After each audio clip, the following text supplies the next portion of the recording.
All right, good afternoon. I'm Heather Westerfield, Chair of the Commission on School Accreditation. This special call meeting of the Commission on School Accreditation is being held today, Tuesday, August 14, 2018 at 2 p.m. in the 4th floor boardroom, Central High School Building, 359 Northwest Street, Jackson, Mississippi. An audio recording is being made of this meeting, and minutes of this meeting will be recorded. At this time, we must determine if we have a quorum of the commission. Commission members, as I call your names, if you would please state your location. Heather Westerfield for 4 boardroom. Kelly Barfield. Kelly Barfield, present, Vicksburg. Sean Brewer. Present, 4-4 boardroom.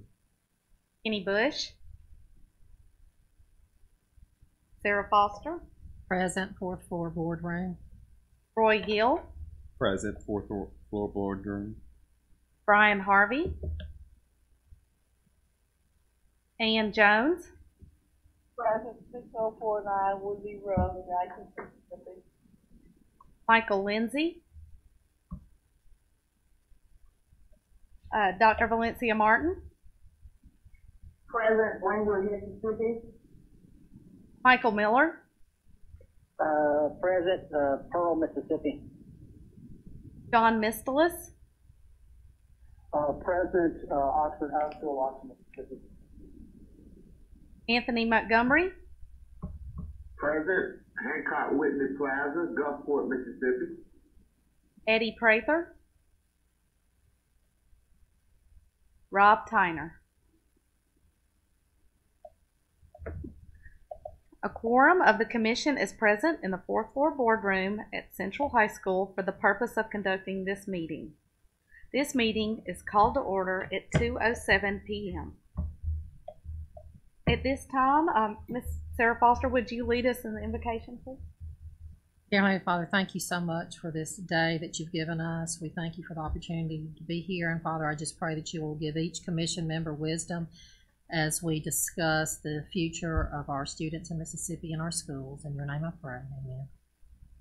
Foster. All right, item 2. Commission members, you have received a copy of the agenda. At this time, I will entertain a motion for approval of the agenda. Please identify yourself for the record. So moved, Roy Gill.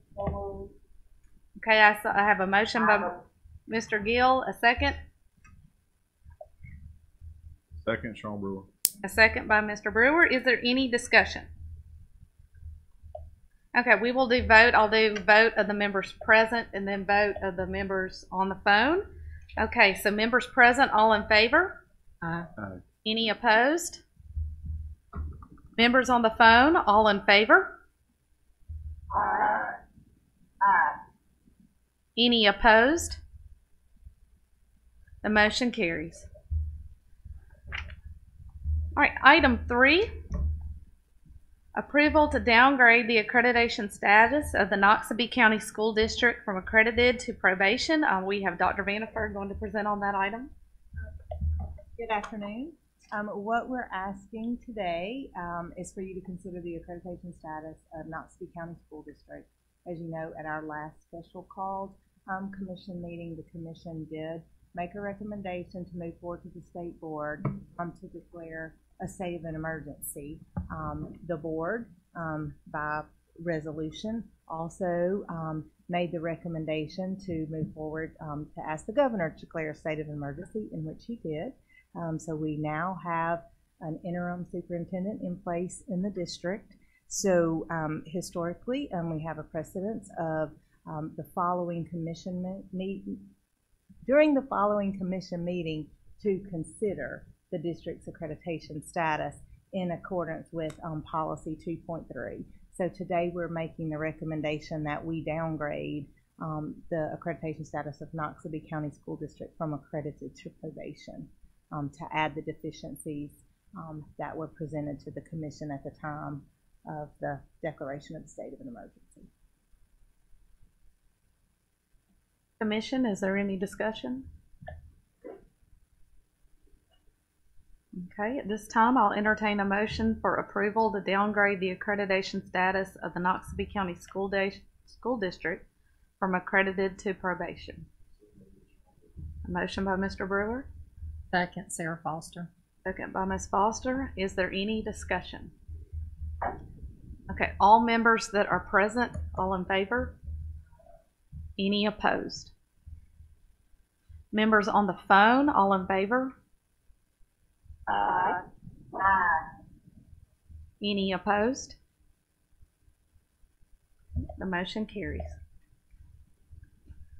Okay, item 4, we have consideration of the proposed changes to the business rules of the Mississippi Statewide Accountability System. We have Mr. Alan Burrow going to present on this item.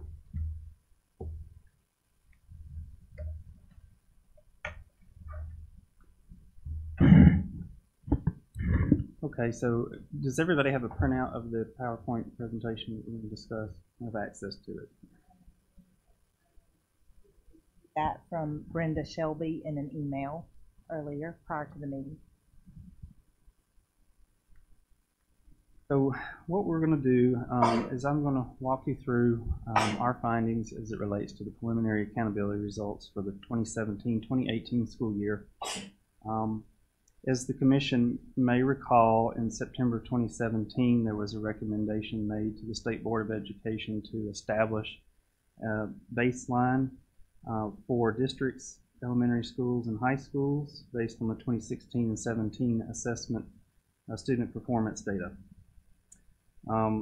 At the time, we were grappling with moving through multiple assessments over multiple years and having growth measured from prior assessments, PARC, MCT2 to MAP. And as we've moved through the past few years, we're moving out that measurement from PARC to MAP to measuring MAP to MAP test results.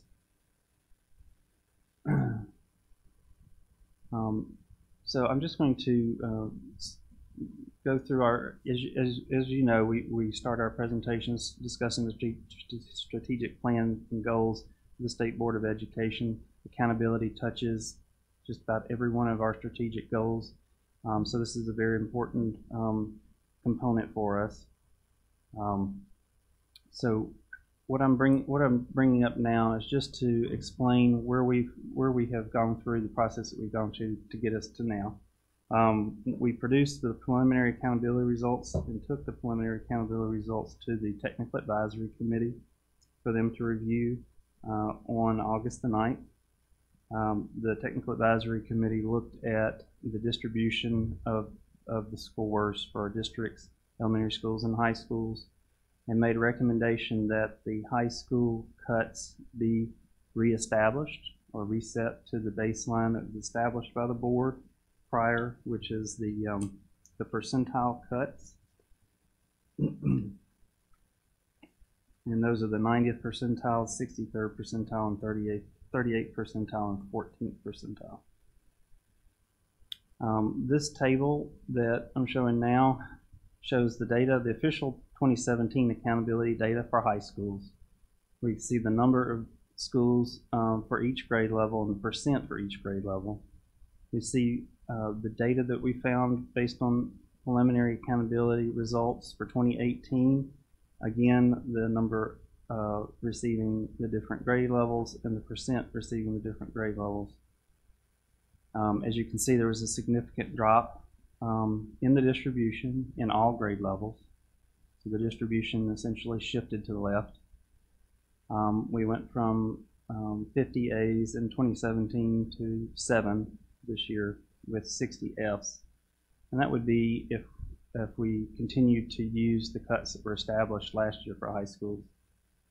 And then the preliminary 2018 accountability data in the green is the resetting of the baseline to the pre-established distribution that I just mentioned with percentiles. One thing you may notice here is the higher number of A's, or the shifting to the distribution that occurred last year to the higher end of the scale. Just as a reminder, there was the board passed or approved the choosing of a higher of 2 different scores based on 2 different baselines last year. So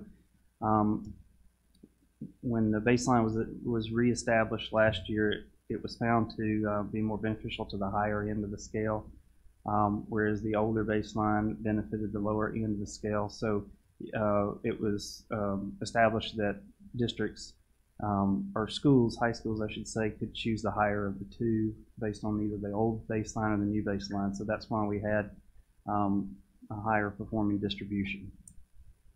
So if the baseline is reestablished based on the percentile cuts, you would see the normal distribution there for this year, which shows 10% as an A and 13.8% as Fs. This is a graphical representation of what we're seeing.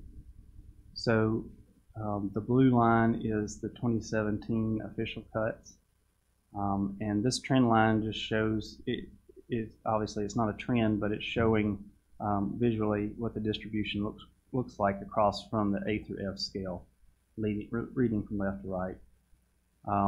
The orange line would be if we did nothing and left the cuts where they are for this year's results, and then the green line would be reestablishing the baseline based on the pre-established percentiles.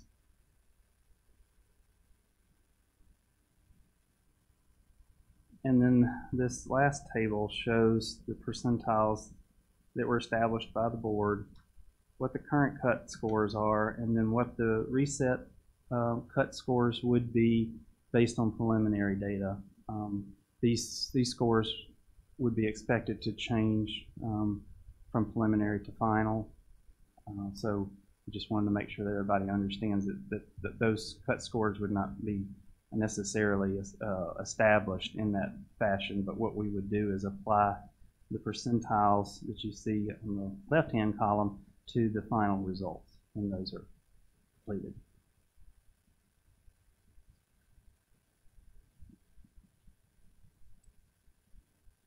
So the Technical Advisory Committee has recommended reestablishing the baseline in order to, if you will, reestablish the norm for what we would expect to see growth measures going forward. So last year we had high schools that had growth measures established as a measure from part to map. So we saw a certain result in the growth components last year. This year is the first year that high schools will see all growth measures established as a measure from map to map, therefore reflecting what we would expect to see in the growth performance piece this year and going forward. So that's the rationale behind the Technical Advisory Committee's recommendation to reestablish the baseline. So what we're seeking today is recommendation from the Commission to progress this up to the State Board of Education for approval.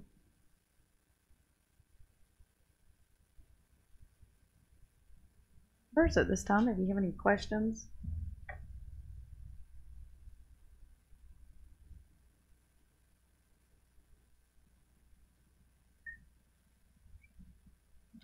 I have said this, Sarah Foster.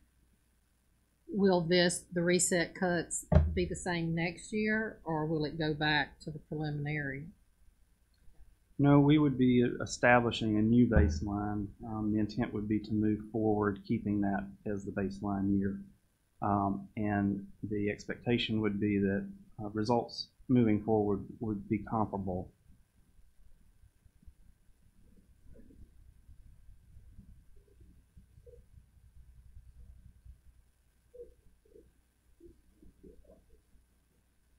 Absolutely right.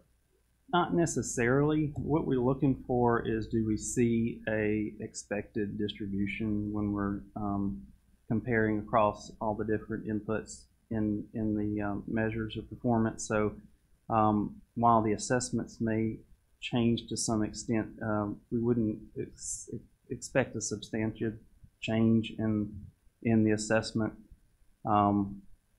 The science assessment is going to have some new standards, and but we would be expecting to equate the assessment in such a way that the rigor would be comparable to the established assessment.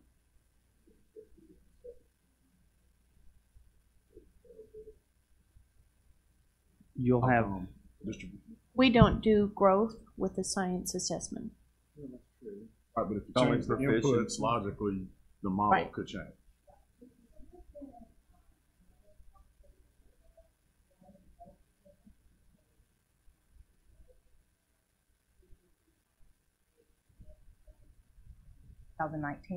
So when we release the preliminary data to districts for 18, districts will have two data sets.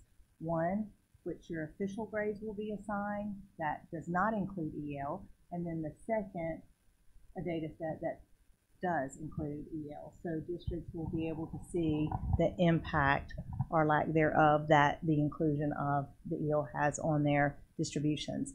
There's been a lot of conversation around science because many districts, there was previously a policy that states that the first operational year of a new assessment is excluded from the accountability model. That policy was repealed. So we've had conversation about having some internal conversation whether or not that would be allowable in ESSA if we could have a policy that we could implement such as that.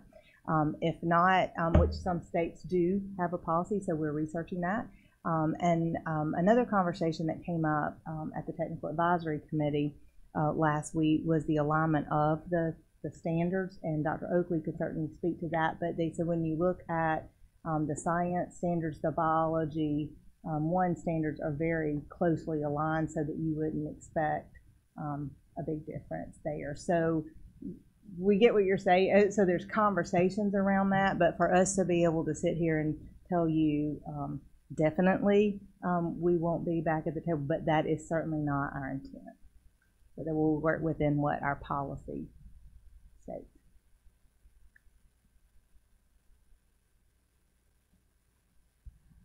So have the schools have already received the grades on the official, but y'all have not? no, and what we've done in the past when we release preliminary results before setting cuts is we release the data and the aggregate or the composite scores, but we don't assign a grade in the preliminary file.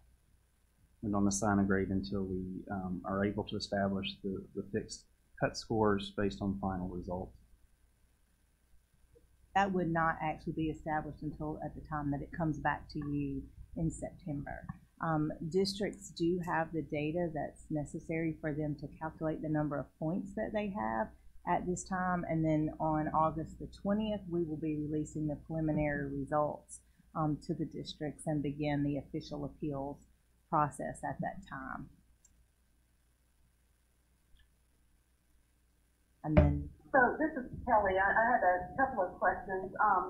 It seems like, I'm just trying to catch up to the numbers and so forth, but it seems like what we're doing is using the fourth distribution, the percentile, 90, 63, 38, and so forth.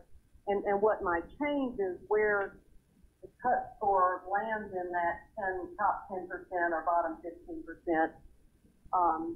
Am I understanding that right? The stability comes from the fact that you've got that true distribution of 90, 63, 38, and so forth, and the scores are the cut scores impacted by just where the various schools land. That's correct. Yes, we would assign the scores based on those percentiles. Okay, and so the angst that I'm always hearing about changing the cut score every year in some way goes away because you're just saying you're striving to be in the top 10% or you're striving to move from the bottom 14%. That's where the stability comes in. Or the certainty, I guess. Right, and if we were to maintain the current baseline as established, we would not see that distribution. In fact, we'd only see 2.9% as A's and 25% as F's. I think what you use that distribution on the latter slide. I think you'd be looking at the difference between a percentage based always competing against versus a standard based assessment, where you actually could all move forward if you got better at the assessment and taught better and had better results. Now, there are a couple of states that establish a norm and set this distribution each year. That's not our intent. We would like to establish a baseline and have a comparable measure of performance from year to year and allow the distribution to move upward so that you wouldn't necessarily be maintaining a 10% distribution of A's. You expect that to climb and that your percent of F's would decrease. And help me. Another thing this is Kelly again, that I was trying to understand is that slide that's got the 9, 63, 38, and 14. Is it, I guess, how does that equate to an a 5-letter system, the four percentages? Yeah, so the 90th percentile is an A, the 63rd would be a B, 38 C, 14th percentile is a D, and anything below 14th is an F. And 38 would be what? 38 is a C. So there are no B's. D is a 14th percentile between 14th and 38, and then F is anything below 14th. Oh, I see. I'm sorry. I see you now. Okay, thanks.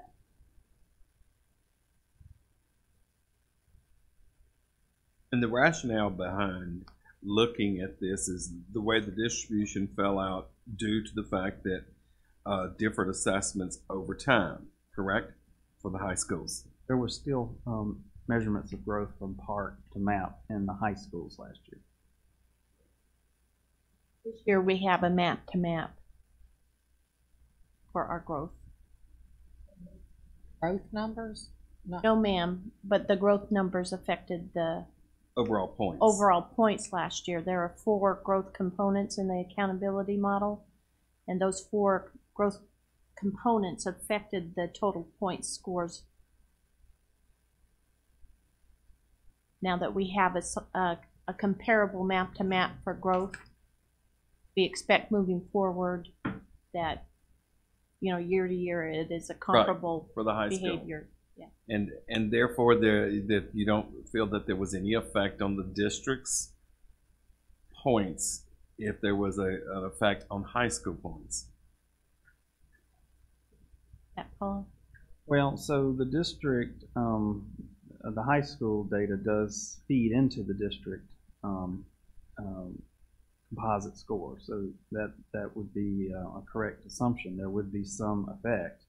But what we were looking for, as I mentioned earlier, when we get preliminary accountability results, we're looking for a regular distribution that is reflective of the performance of the schools. And when we looked at the district distribution, we did not see a variance from that expected distribution like we did in the high schools. The high schools were very obvious.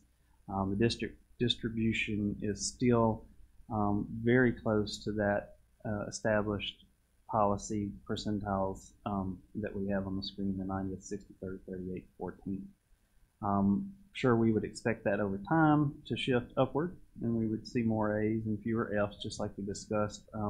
But it's not outside of the expected performance for the second year of the baseline.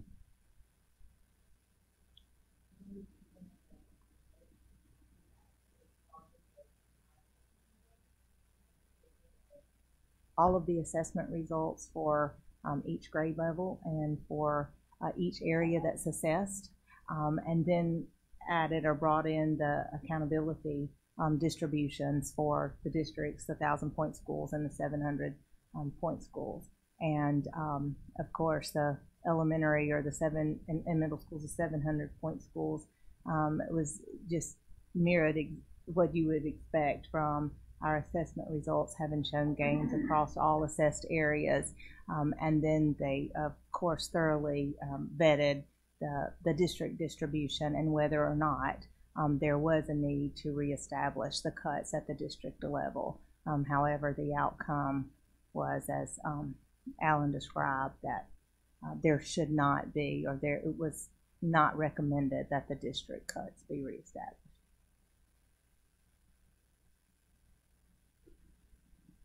From Mississippi or have a Mississippi institution? No, all the members, we have 6 members. We've currently had one member that had to resign, but and is being replaced. But all of the TAC members are national experts. We do not have representation from Mississippi.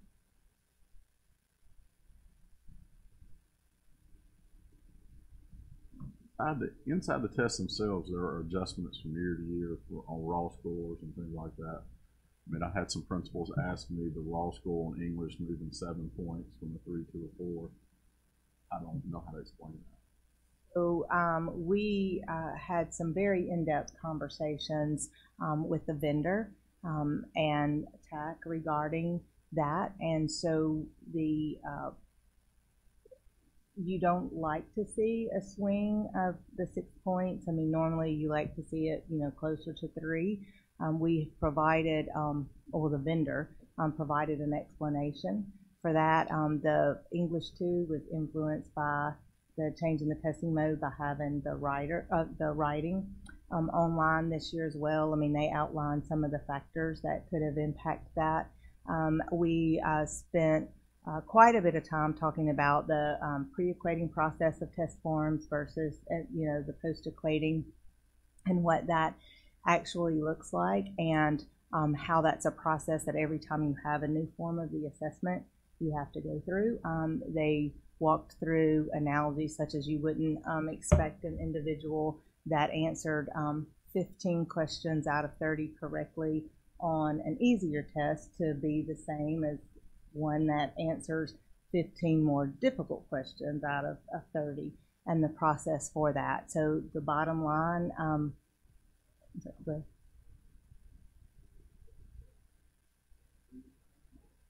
after everybody takes this up, have a so I'm not the assessment expert on this, but they have a pre-equating process and a post-equating process, and so they want the form, of course, to match the original blueprint from at the time that it was developed. So each year, to avoid the test questions drifting away from the original blueprint, they equate back to the original test. So again, I mean, we did not like seeing the numbers that they had, but technically it was defensible, and the TAC, said that. So we are looking just a step further. Some states have policies that if a form, when you go through the post-equating process, if it varies more than 3 raw points, then there's certain factors that come into play after that. And of course, we don't have a policy like that, but that is something that Dr. Wright and I had a conversation that we would like to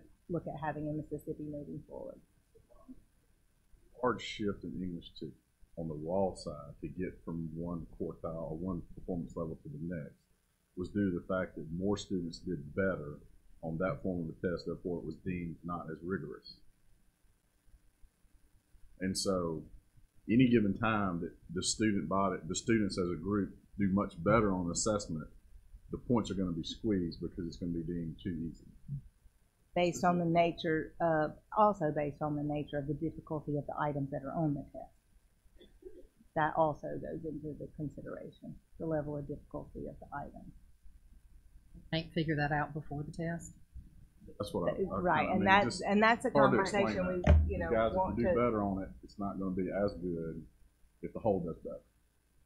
So there's some level of shifting every single year that is comparable to everybody else taking the test.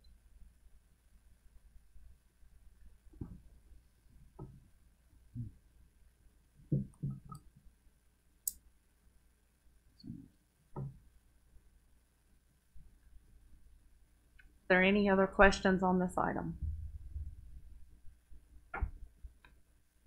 I was just also, this is Kelly again, just curious, the Tech Advisory Committee choices of those distributions and the 9063 and so forth, is that based on some sort of national norm, or, what's the determination that the bottom 14 are F's and the top 10 are A's? I was just curious.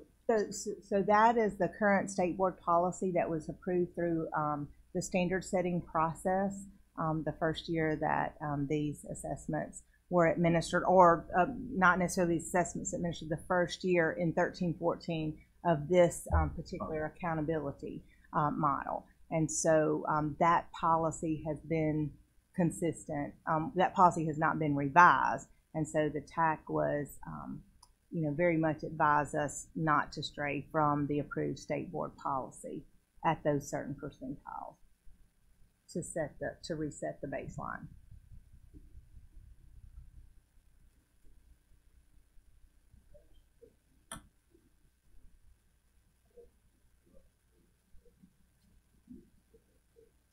Outcome on the accountability model would be negligible as well. So there wouldn't be a downward shift in English 2 performance if this move here was due to the fact that the test was easier, therefore it shifted a little bit to let it fall in line. Would that be logical? Does that make sense? When they do the equating, that they take that into account. We look at English 2 across the board, it should be very comparable to last performance. That is correct with the equating process.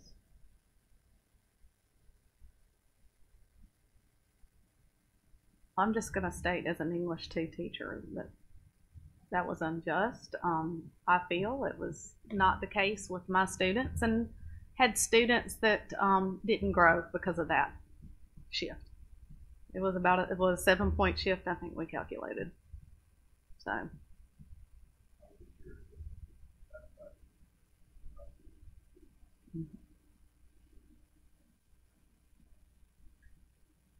Mm-hmm.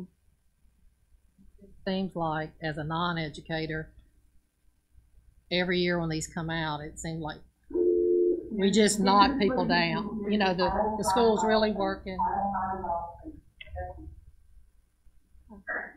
All the teachers and students working hard on these tests. I mean, because it takes a lot of time in the classroom to improve and do this, and then we have trouble with the numbers every year and the grades, and it doesn't reflect what they're really doing. And I can only imagine how frustrating it is to the teachers and the administrators and the public when the numbers come out. To look at, if we didn't make this change today, we're going to have 60 schools failing compared to 4 the year before. Right, and it wouldn't be an accurate reflection of performance, and that's why the change is necessary. And Mississippi's not the only state that's grappling with this problem. There's many states that have multiple assessments over multiple years. There's a national sense of transition right now in accountability measures, and so we're not in the boat by ourselves. This fortunately should be the last time that we can say that we are doing this because of a transition from a different assessment. And the Park assessment was given in what year again? Yes, and because of banking, it took this long to flush out through high school. We heard that last year, the same thing, that this would be the last year. Actually had some MCT to map growth measures in there last year. I would just suspect that if these numbers on this English assessment were more around the 3 number, that some high schools might be affected.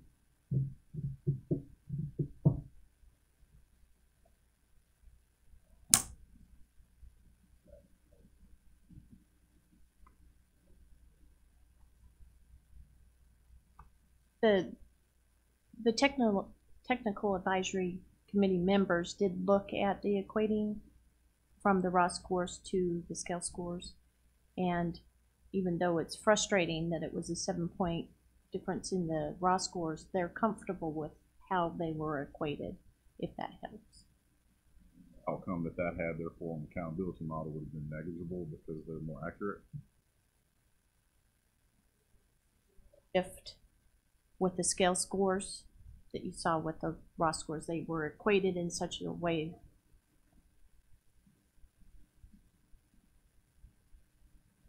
And this is Kelly. I guess I'll add to what Carl was saying. The other common complaint I hear is that we reestablish the touch scores always after the test. So how do they know what they're trying to achieve if the bar changes after the test has been taken? But if in reality what we're doing is just annually adjusting the scores based on these set percentiles, then again I think the understanding of the communication behind how you achieve an A through an F needs to be, recommunicated or communicated more clearly. Because then, in order for it to be this distribution, then by default, you're always going to be establishing that cut after the tests are taken. Right? Well, that's certainly not our intent. Our intent was to establish a baseline in 2016 and leave it there. But we found that because of the growth measures from different assessments, we've had to change it over the years. At this discussion last year, we predicted this, particularly at high school level, and had the conversations with the commission as well as the board. What's unfortunate is we could not, until the assessments were administered, we received the data files from the vendor, and then of course we have the IB data, the ACT data. We go through the FAY demographics of senior snapshot, all the processes. I mean, it's just been most recently, well, immediately prior to the meeting on the 9th, that we had the preliminary data in order to see the impact. So until we had all the data to actually run the accountability results preliminarily for 18, we couldn't see what the distribution was going to be. So that's why we're here now rather than at the beginning of the school year. Practices, it's going to have to be adjusted for it to be an accurate representation, whereas the policy wants it to be continuous or constant. We just want it to be comparable from year to year, so that what you're looking at isn't a park to map growth influencing the scores, but a map to map growth in influencing the scores. Help me understand this. You're saying park to map growth. Students' scores are banked until their 10th grade. I just did my backwards mapping. And park was in 14-15. Okay, a 10th grader that was banked for 17-18. That's what I guess my question is. What scores were used? If you go backwards, that 8th grade was a map assessment. With the 17 would be what we were looking at when we were measuring growth from park to map. Right, but this year we're 17, 18. Now and we're measuring map to map. 16 to 17 park to map was park to map. All right, so 14-15 was park. And last year we used, okay, and the growth of that is basically for your English and your 4 components. And that's 14-15. So map to map, okay. I'm just trying to make sure I get this in my mind. Oh, and it's a culmination of measuring growth for prior years for multiple assessments over 3 years, over that period of time. And this is our first opportunity for our 1,000-point schools, or our high schools, to have only map to map data. From 15-16 to 17-18. First opportunity. Last year we had that with the elementary and middle schools with the 700 points. It, for lack of a better term, flushed out of the system. Last year, so, yeah, for right, that part. For the 700-point schools. And it's banked the first year that we will not have to deal with the impact of multiple assessments over time and having a growth measure that lacks comparability. All right, I got that. Mileage will be smaller. It's just one category. But it's not going to be calculated in growth and those other factors. But it could be different. And as Alan mentioned before, if we notice that the distribution isn't following what we would expect, then we would maybe potentially propose something, but at this point, we don't know what the effect will be. You're talking, Students as a whole do better on any of the assessments outside of that 2 to 3%. The assessments are going to be moved to the right to account for those being too easy, generally speaking. That's correct, right? I mean, in layman's terms. I think they're too easy because they've learned. well, the idea with the assessment is to have the assessment mirror the blueprint year after year, even for Regardless if consistency. people do better on it or not.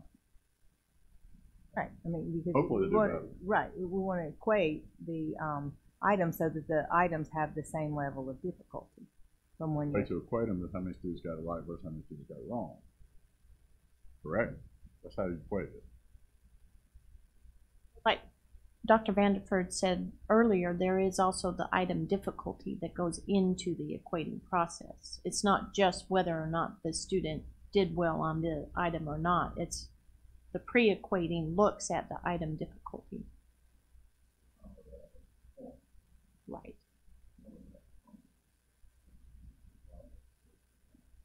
Has to be. How well students perform. Have to do that as opposed to equating. So if you taught that item better, it's going to be worse. Essentially, I mean, I'm just logically saying, right? Okay. Is what it is.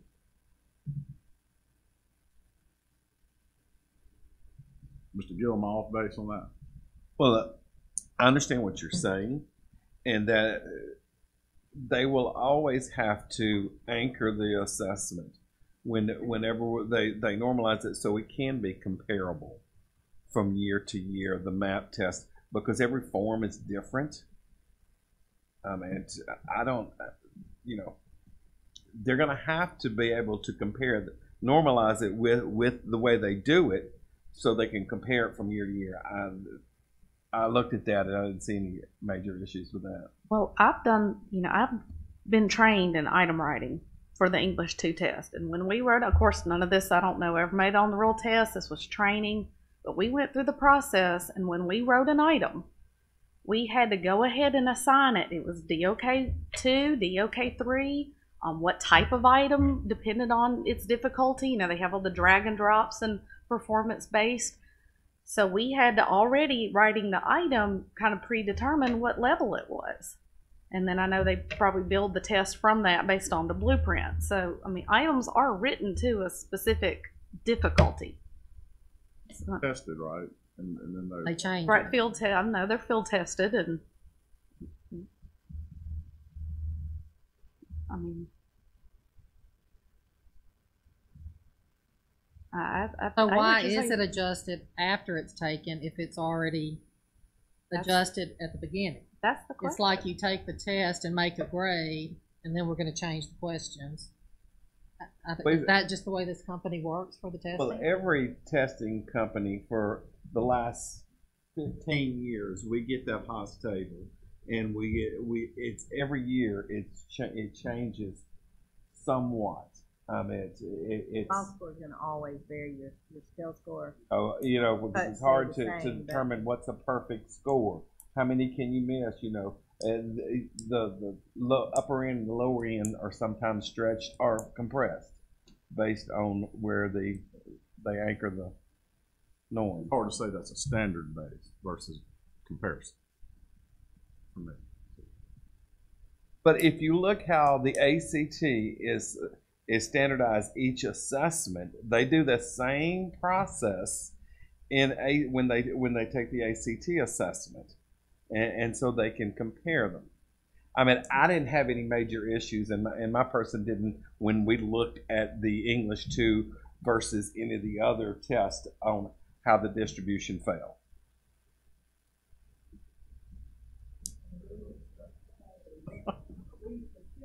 I got you. Question for advisory committee, because we were getting a number of questions from districts, and we wanted to ensure the validity and reliability of the English 2 assessment if it was going to be used to determine school grades. And of course, we did not like that much fluctuation with the raw scores and had a lengthy conversation with the vendor. And I think it's fair to say that we will be looking at a policy that minimizes that fluctuation. And the vendor will have the vote through the pre-grading and the post-grading process, so that it minimizes the amount of fluctuation that we have.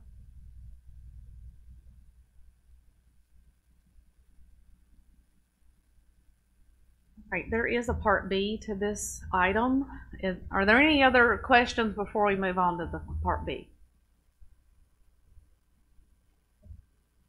Okay, part B, assign a grade classification to all schools in accordance with Mississippi Code annotated 371765 and ESSA. Okay, so as we've gone through the business rules, make adjustments for changes regarding changes in federal law, ESSA. We've also been it's also been brought to our attention that state law requires that all schools receive a grade. So what we've had to do is go through and make some adjustments in the business rules, specifically in Business Rule 3, 22, and 23, in order to accommodate that requirement that all schools receive a grade.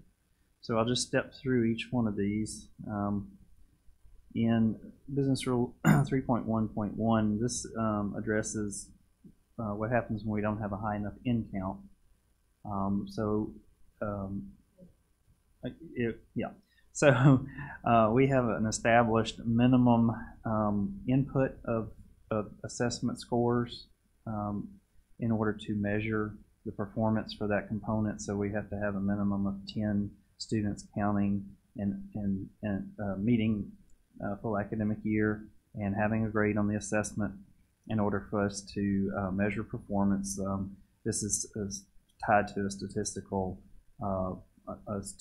requirement for validity of measures, and it's a common national practice. So for Mississippi, it's 10. For some states, it's higher, but for us, it's a 10. And we were requiring that for each component there be a minimum of 10, and we were requiring that if the school met the 95% minimum participation requirements for assessments, but still did not have 10 valid test scores, that they would not receive a grade. And what we're saying is, based on the SSA and state law, we can't say they will not get a grade. We need to assign them a grade. So we're changing this to say that we would pull data from prior years to combine with the current year in order to achieve the minimum in count, up to 3 years of data. And this is a common practice in other states that have very small schools with small in counts. They'll use the current year assessment data, and then they'll pull in the prior year until you get enough to have the minimum in count. In this case, up to 3 years. So that we can achieve that in count and assign a grade to the school. Now? Go right ahead. All right. Does this include the EL component? No, that was not our intent. This was to assign a grade to a school. So it would. For example, if you had a K-6 school and one of your components, such as science, only had 9, and they were kicked out, are you going to use previous data, or are you going to use the equating process that is currently in place for that? Well, we do have an equating process for components, for certain components when we're missing certain components. And this would fill in the gap or fill in that space that the other rules don't accommodate for us to assign a grade. So where there's not an exception applied in other business rules, this would allow us to fill in the gap, so that we're not saying, well, we're just not assigning a grade to that school.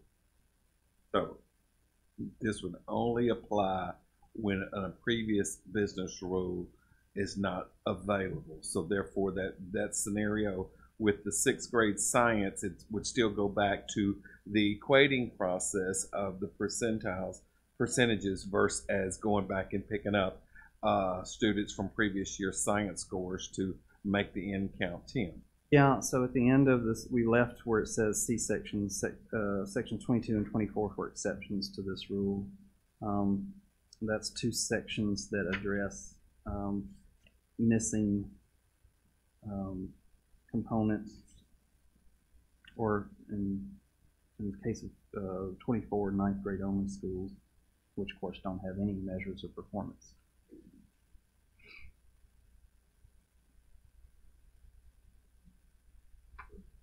The 2022 specifically addresses the equating process for schools that do not have science.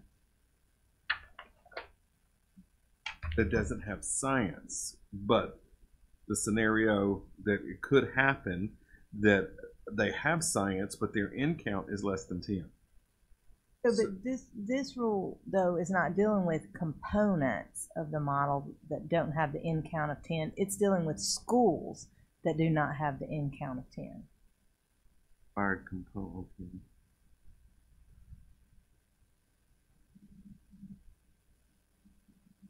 And excluding EL. Is that my understanding? Well, because now EL, next year we have the EL component. Yeah, the section that deals with EL already addresses when there's not enough in count that there wouldn't be an EL component. Attributed to that school.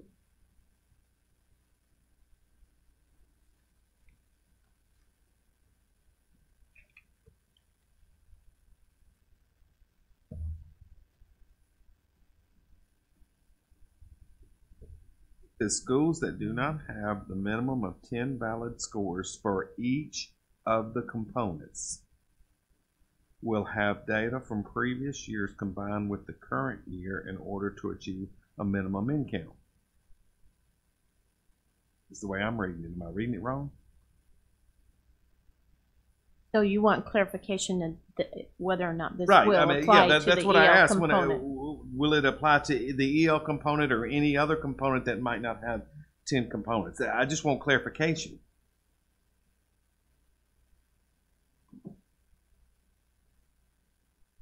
Probably we could add the section on EL to the exceptions at the bottom. Excluding EL components. Add it to the sections, part of that, the section of the EL that addresses EL, if you'd like. Well, I'm just wanting to know it for my clarification. So, how are we going to, if this is, we're approving this? Yeah, I mean, I see what you're saying. The intent is just to, like I said, fill in the gaps where other business rules don't address these exceptions, so that we don't assign a school, or we don't not assign a grade to a school. Right. But if we need to clarify the language further, we can do that.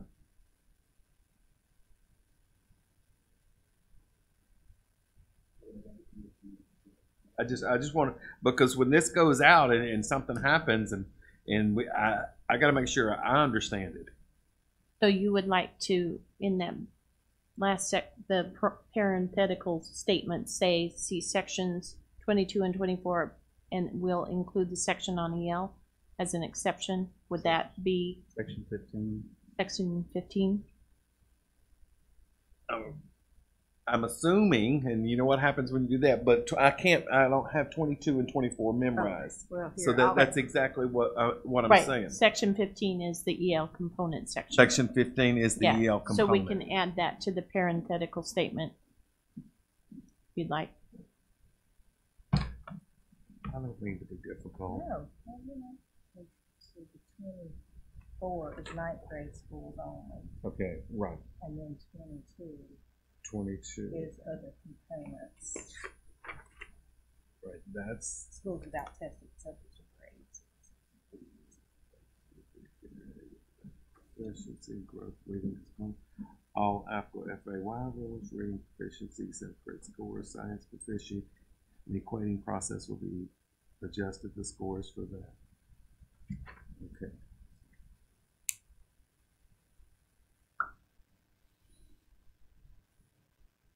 I think last year we got to see all the different cuts at all the different grade levels.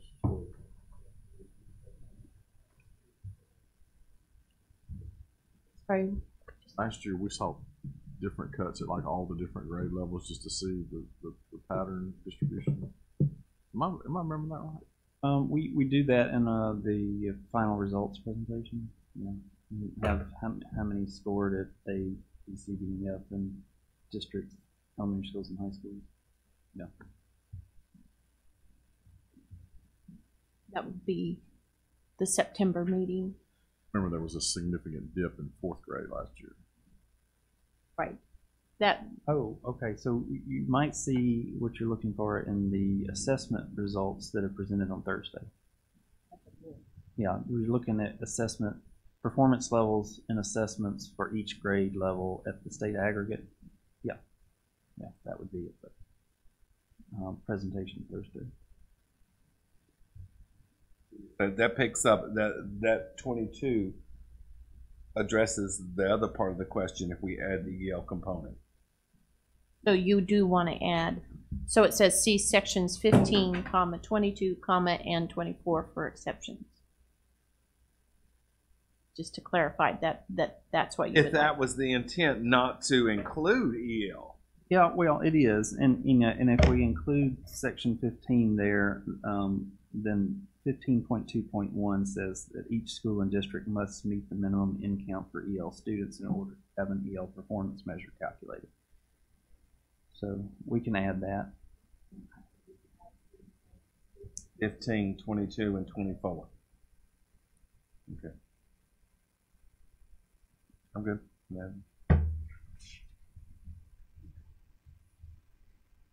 Okay. Go ahead, Mr. Okay, Burr. so I'll move on to the next section. This is section 22.3. So currently the business rules say that schools with only pre-kindergarten and/or kindergarten will not be assigned a grade. So here we're changing it to say the school grade label of the next level school to which that school feeds would be assigned to the school with kindergarten or pre-kindergarten only. If the school feeds to multiple schools, the grade would be assigned from an average of the composite scores of the schools to which it feeds. Grade average, weighted average. Did not propose a weighted average.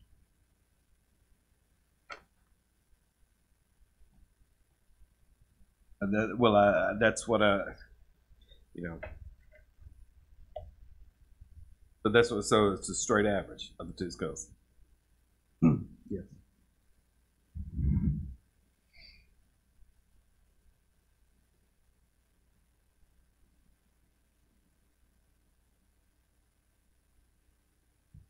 We pulled data on all of these schools to see where they feed. The majority of the schools had fairly level feeding patterns.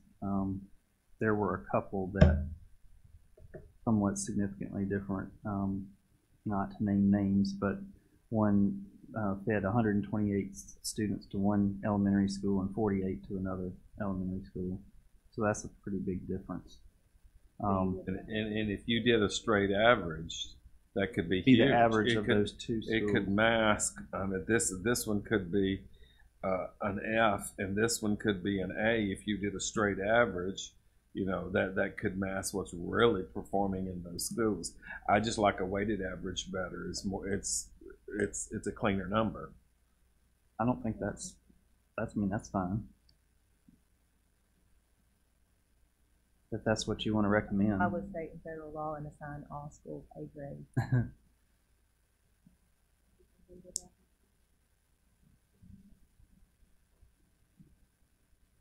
Other thoughts on that? Have that? Wait.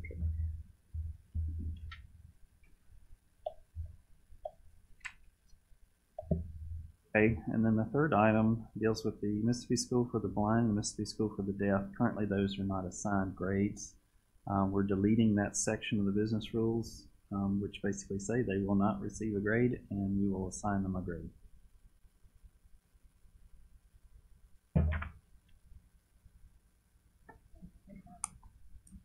Mississippi Are getting a grade? Mississippi School for the Blind, Mississippi School for the Deaf would receive a grade. And Polly, you'll have to fill me in on, did we decide that they would get an official grade this year or wait until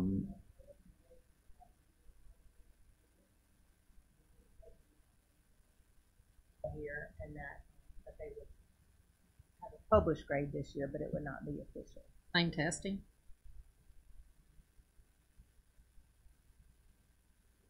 Math or Math A.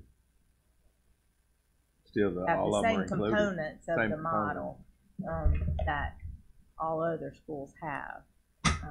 It's just that it's August and the school year is over, and they did not have knowledge that a grade would be assigned. So we would calculate and publish. They've been doing the testing, they just haven't yes, been given ma'am. a grade. Okay. But actually, the business rules conflict with ESSA, with federal guidelines, because all schools must be assigned a grade. That is it for the changes into. Okay, are there any other questions for Mr. Burrow from the commission members? Any other discussion? Okay, we have 2 item actions here. At this time, I will entertain a motion for approval to submit requests to the State Board of Education to begin the Administrative Procedures Act process to revise the business rules of the Mississippi Statewide Accountability System to reset the baseline scores in accordance with the current State Board of Education policy for schools with grade 12, effective school year 2017-2018, as recommended by the Mississippi Technical Advisory Committee.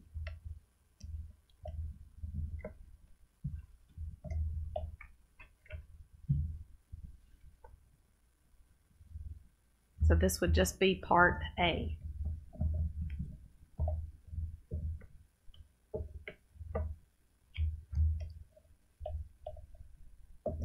Would it be accurate to say that from 2016 to now, so the cut score was about 238 on Or which one? high school? 738. It was 738, and this time around it's 748. So the schools on the whole performed 10 points better than the first go rounds. Would that be right? Just looking at it, we've seen growth in the general model. In other words, 2 years ago on those 738, and now we're at 748 2 years later. But those cut scores were established not on a map-to-map comparison, so that would have been. It's not quite comparable to what we have this year. But your point's taken. I mean, if you're given a new assessment map and you're 3 years in, you would expect to see better results 3 years in than the initial year. Yeah. Out that we're setting the cut, later in the process.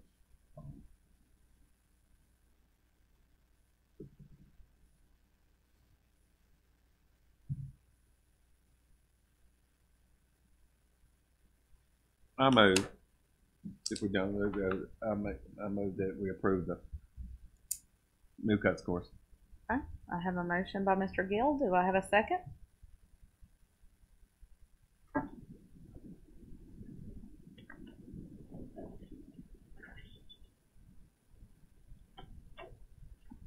If we don't, we're going to.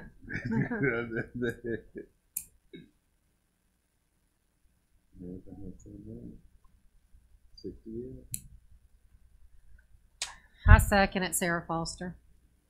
Okay, a second by Ms. Foster. Is there any discussion?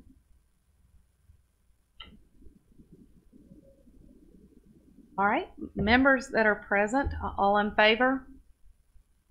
Aye. Opposed? John Mitchell is opposed. Okay. All right, members on the phone, all in favor?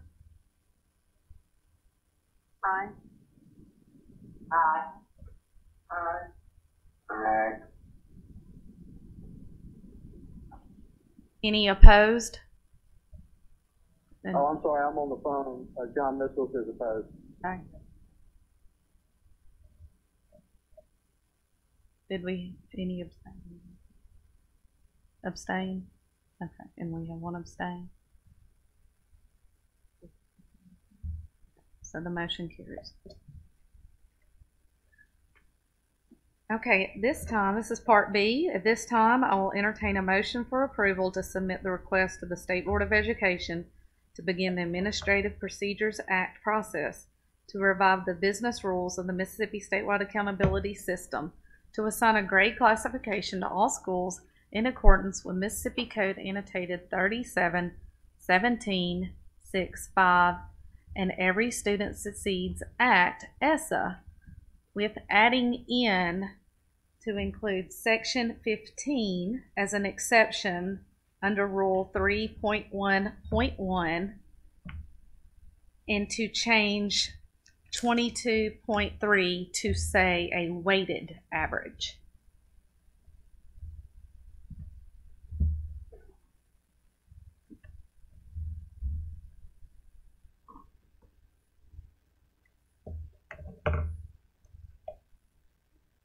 Roy Gill, so moved to approve with those changes. Motion by Mr. Gill. Second. Yes. Sean Brewer. Second by Mr. Brewer. Any discussion? Okay, members present, all in favor? Aye. Any opposed? Members on the phone, all in favor? Aye. Aye. Aye. Any opposed? The motion carries.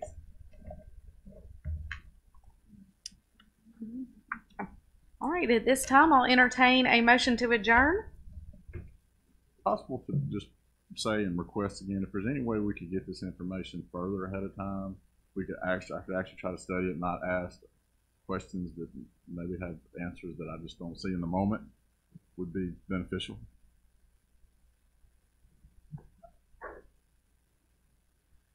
Mr. Brewer, this is John Mitchell. I firmly agree with what you just said. And this is these cut scores are an incredibly important, play an incredibly important role with what we do. And this is not something that can be just looked at in 3 seconds to make a decision.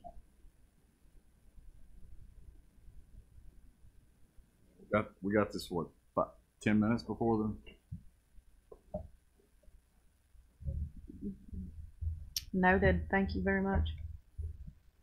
And what I'm looking at is if we didn't pass the motion, we would go to the preliminary 7As and 60Fs. And so it's like voting on the better of two evils. Well, are we here You can to make your own educate proposal. students, or are we? This is John Mitchell. So are we here to educate students, or are we here for somebody to look good when they don't look good?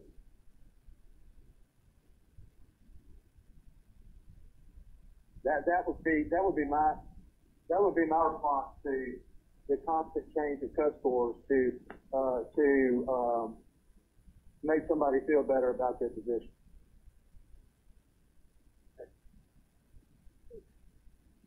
At this point, I don't know. I have to wonder what it really does show, the scores and the cuts. Who is I would growing? agree with that statement too. Yeah. Well, this is Anthony Montgomery. John, I think what they're trying to do is to show that when we move the scores, the impact that it had, and we're trying to correct that gap. So I don't think it's to try to make somebody look good, but if you look at our scores in 17, we only had 4 Fs, and then under the new program, we jumped up to 60. We went from 50 A's down to 70. So did that many schools get worse? And when I say worse, I'm talking about did we lose that many A's? So going back to the last comment of what does it really mean to begin with? Well, it means that we probably need to make some tweaks to the model. Oh, I don't think a few tweaks. I think having 10 seconds to, I'm exaggerating, but having a few minutes to discuss to do something like this. This is a very politically charged item, and I'm here for one reason, and that's to try to do better for education. And I am in no way blaming a person or a group of people. All I'm saying is collectively as a group of educators, we need to be focused, whether the news is good or whether the news is bad, we need to be focused on correct accuracy and not worrying about whether or not it looks good or bad, but trying to do the best to get better. And I don't know that cutting scores in a 10-minute conversation, I really don't, as our other counterpart said, I don't know if what we did, and I'm the kind of person that if I vote no on this and it passes, well, I'm done. I have to go with the consensus. But I will say this: I agree. I don't know if this betters education or it doesn't better education. Well, I don't know that it impacts the quality of education. I think it's more about accountability and how we're grading the schools. So trying to find a happy medium. We're still all focused on the education of the schools, but I think ensuring the credibility of a new model means that every now and then you're going to have to actually run some pros and cons of the model of performance to make sure that it's measuring what we want to measure accurately. So we have similar models within the banking system, and I can tell you they basically review them on an annual basis. Some of them may have a 3 or 5 year life before they're either replaced or recalculated. So I think on a regular basis it has to be reviewed to ensure that we're measuring accurately what we're trying to measure. I would say that's a very valid point you just gave, and thank you so much for sharing. But I still don't know, I don't feel as informed as I need to be to make the decision that just got made. Got it. This is Ann Jones. I would agree that we need more time to look at this information before we have to make an informed decision. And it seems to me that we go through this each year when we get to the point of talking about school grades. So we certainly do need some in-depth discussion and information before we're asked to make a decision on all of this that will impact every school in the state and the status of schools in all in the state, because we know that there's going to be a lot of feedback. So we need to ensure that we, as Mr. said, have all the information we need before making this kind of decision. And we are told that we need to do this so that it can go to the state board because of a timeline, and so we need to just ensure that we all have the information to make those decisions before we get to the point of having to go to the state board at their next meeting. And the one thing I would add to that request for discussion, because I agree wholeheartedly, as a non-career educator, trying to understand if the goal of the accountability system is to demonstrate where a particular school falls within the entire population of schools in our state, in which case the forced distribution model makes sense, or if the goal is to indicate progress toward learning objectives in which improving against a raw score would be the goal, and if half the schools in the state eventually become A's, so be it, because they're achieving a standard. It doesn't matter how many of those achieve that standard, and I just have never been clear what the goal of the accountability system actually is. Well, let me give you one example. This is Mr. Douglas. I teach at a school that is in a town that has a tremendous tax base, and in any school, and we don't have a bunch of them, but we have a few school districts in this state that have not unlimited funds, but a lot of funds, and don't even hardly use federal money or very limited money from the state because their tax base is big. And because of that, they can afford to have 10, 15, 18, 20 AP classes and unlimited dual enrollment classes. And they get points in those classes so big that those points make up for deficiencies in state tests and other tests. So their accountability scores are always going to be at the top. But my point is not about my school district. It's about the poverty-stricken school district. They don't have the resources and the means to manipulate the current accountability model. So Ms. Sanders' point was well taken. What does this even mean when some schools can manipulate it, not illegally, but legally according to the model, and make up for things because of where they are, but poor schools who are always on the bottom don't get that way. And so what does the accountability model of cut scores, how accurate is that even to begin with? And so I'm done for today. I'm sorry I'm long in the tooth. Okay, so just to wrap this up, let me remind the commission that we will receive the test score data, and we will meet on it again. This commission does have to approve actual school ratings. So I am hearing that we would like to have that information well in advance before the meeting, and it's something I know in September we will revisit and have even a better picture of what that's going to look like for this coming year.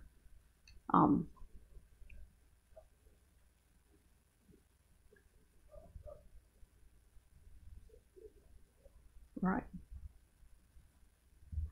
Okay, so again, I will entertain a motion to adjourn. So moved. Sean Brewer. By Mr. Brewer. Second, Sarah Foster. Second by Ms. Foster. Any discussion? Members present, all in favor? Aye. Any opposed? Members on the phone, all in favor? Aye. Any opposed? We are adjourned at 3:20.